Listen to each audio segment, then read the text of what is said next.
Ассаламу алейкум, құрметті достар. Біз бүгін Арткам программасында мынадай оюлардың, болмаса мынадай сызбалардың қалай векторын алуға болатындығын қысқаша түсіндіріп өтетін боламыз. Бізде ең әуелі өзімізге ұнаған белгілі бір ою түрін таңдап алайық. Мысалы, маған мынау ою ұнады. Осыны аламыз. Ол үшін бізде өзімізге ұнаған белгілі бір оюға алып келеміз. Мына жақта бастық, мышканың оң жағын басамыз. Яғни тышқанның оң жағын бастық. Бұл жерде міне бір картинка деп шығады. Көшіріп аламыз. Арткамға алып келеміз да, бұл жерде сайт бассаңыздар болады. Ctrl-V деп бассаңыздар болады. Мысалы, Ctrl-V деп бастым мен. Бұл жерге қойылды. Векторымыз пайда болды, сызбамыз пайда болды. Енді осының векторын алуға болады. Қалай аламыз? Сол жайында қысқаша түсіндіріп өтеміз. Көп адамдар, мысалы, Corel'да осындай сызбалардың векторын алып жатады. Болмаса көп адамдар үстінен бастырып сызып жатады. Яғни былай да алуға болады, алай да алуға болады. Мысалы, маған осы ұнайды. Ең қолайлы, ең жылдам әдістердің біреуі. Мынау ақ жерге алып келеміз да, бос жерге алып келіп тышқанның оң жағын басамыз. Оң жағын бастық. Помощник деген бар. Помощник шығады. Соны басамыз. Бұл жерде міне мынадай өздеріңізге таныс баршаға. Мына жерде мынадай кнопка бар. Вектор из растра деген. Осыны басамыз. Бұл жерде негізі бұл бояумен жұмыс жасайды. Мынау тұрған не зат? Қандай дүние дейтін болсақ, мынау реңдер мына парақта жалпы қанша бояудың цветі бар, қанша түрлі рең бар, қанша түрлі бояу бар, соны көрсетеді. Яғни бізге көзімізге анық көрініп тұрған, мысалы, сары, сарғыштау, сары, және жасыл, және ақ түсті.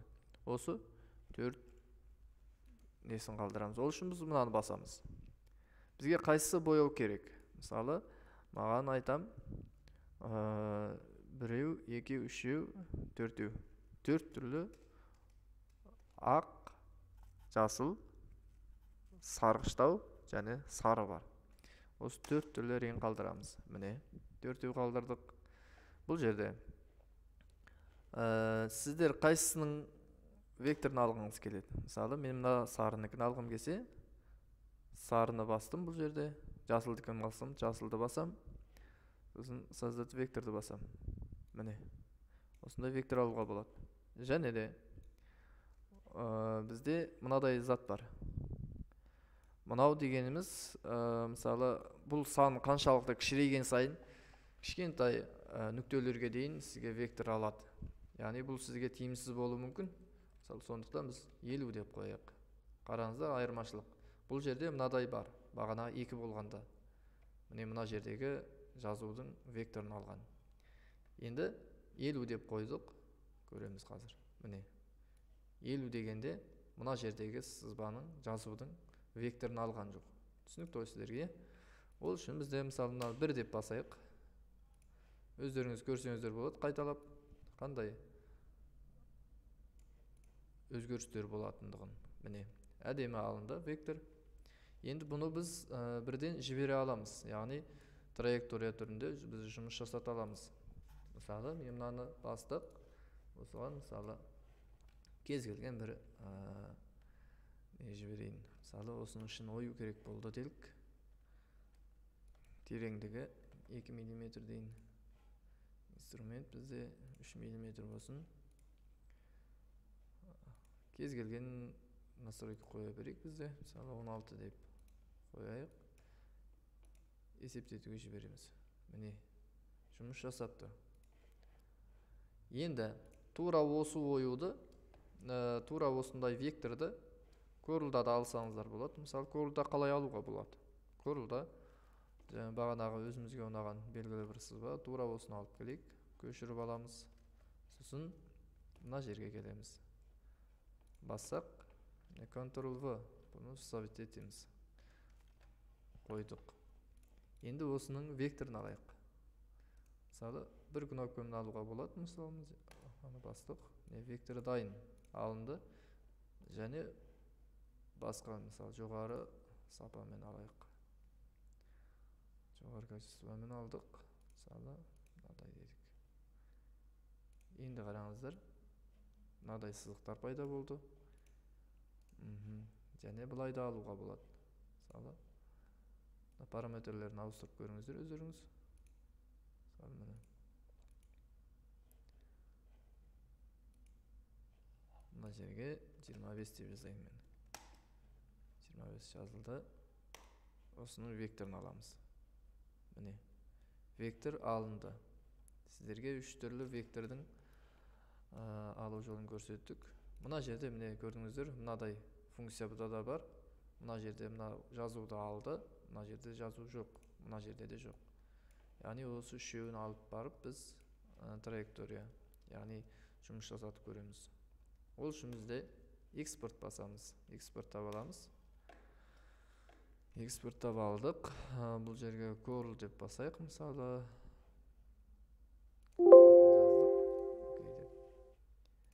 Енді curlға алып келейік.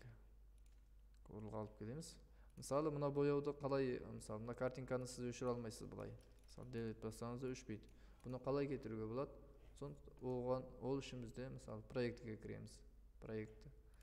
Бұл жерде міне проектіге кіреміз. Бұл жерде міне raster деген бар. Rasterді бассақ, бізде анау өшеді. Көрінбейді оңғаяқта, мынаны төмен түсіре салайық. Енді осы жерге біз импорттап алып келеміз бағана сызбаны. Атын curl деп сақтағанбыз, міне тұр. Сызбамыз бұл жерге пайда болды, яғни кішкентай размермен. Осыны ұлғайтайық біз. 800 дейік мысалға. 800 деудік келді. 3 түрлі вектор. Мынау біріншісінде міне, сізде көрдіңіздер, артық сызықтар көп. Яғни бұл қайта-қайта өңдеуді қажет етеді. Мен бір рет өшірдім, міне мысалы. Мысалы, мынауда бір рет өшірдім, міне. Оны бұлай көрсетейін сіздерге, түсініксізде болып қалады. Міне. Бұлай алып келдім, міне. 2 қабат, көрдіңіз бе? Бірнеше қабат бар бұл жерде. Міне. Мынадан да бірнеше қабат бар. Яғни мынаны қайта-қайта өңдеуге тура келеді. Мысалы, мына сызбаны алайық. Мына сызбада міне 2 қабат бар. Міне. Мысалы, мына жердің өзінде 2 қабат тұр. Көрдіңіз бе? Мынада да 2. Мысалы, мына жерде мынада да 2 міне. Көрдіңіздер ғой? 2. Яғни бұл сізде өз кезегінде бірден жұмыс жасауға сізге үлкен кедергі келтіреді. Яғни уақытыңыз тығыз болды, болмаса бір затқа бір ашуланып болсаңыз, жұмысыңыздың бітпей кеткені сізге мысалы. Міне. Енді осыған біз траектория жіберіп көрейік. Ең дұрысы осы екен бізде. Траектория жұмыс жасай ма, жасамай ма көреміз. VBRK-ға кіреміз. Тура бағанағы программа. Вектор талдайық. Енді басақ, міне, сізде айқасқан сызықтар бар. Емдеу керек дейді, яғни дұрыстау керек дейді. Саннан басамыз. Бұл жерде қателік қанша көрсетеді. Мынау қабаттасқан сызықтар бар, айқасқан сызықтар бар, барлығын. Мысалы, міне осындай мен сіздерге көрсетіп түсіндіңіздер деп ойлаймын. Векторды curlда алған, арткамда алған өте тиімді болады. Яғни сізден бірден жұмыс жасап кете бересіз. Бұлай алдыңызда қойдыңыз. Мына жерде векторыңыз таңдадыңыз. Жібере саласыз. Жалғыз кнопка мынау жұмыс жасай береді. Сізде қайтадан өңдеп, оның қателіктерін табып, ол артық жұмыс сізде атқарылмайды.